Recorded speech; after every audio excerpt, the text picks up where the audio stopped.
Sobat Rosavara, sekarang kita akan membahas perbedaan dari masker scuba, masker kain, dan juga masker medis. Oke, aku menyampaikan info dulu ya guys.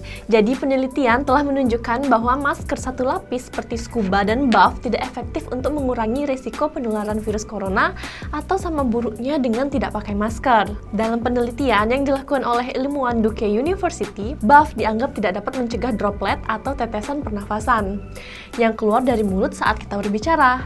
Nah, padahal seperti kita ketahui, droplet yang keluar saat berbicara, batuk, dan bersin adalah jalur masuknya penularan COVID-19.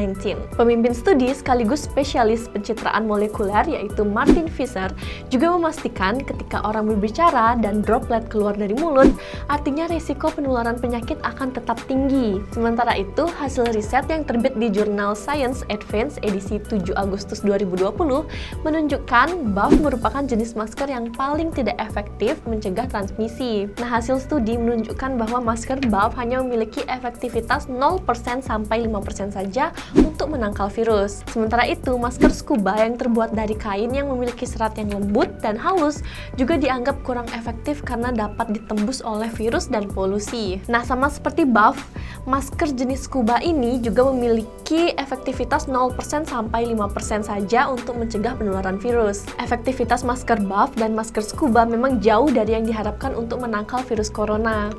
Nah, sebagai perbandingannya, masker N95 yang digunakan oleh para tenaga medis memiliki efektivitas 95% sampai 100%. Nah, sedangkan masker bedah dan masker FFP2 memiliki efektivitas yang sedikit lebih rendah, yaitu 80% sampai 95%.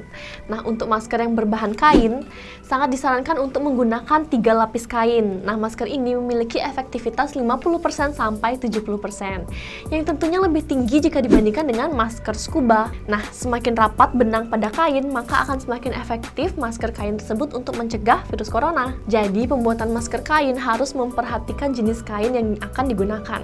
Nah, agar lebih mudah, efektivitas kain dapat dites dengan mengujinya pada cahaya. Nah, jika cahaya dapat menembus kain, itu artinya masker belum cukup efektif. Nah, jadi semakin tebal dan semakin padat kain yang digunakan untuk membuat masker, semakin akan lebih baik untuk mencegah virus. Baiklah teman-teman, itulah perbedaan masker yang bisa saya bagikan. Semoga video ini dapat membantu ya.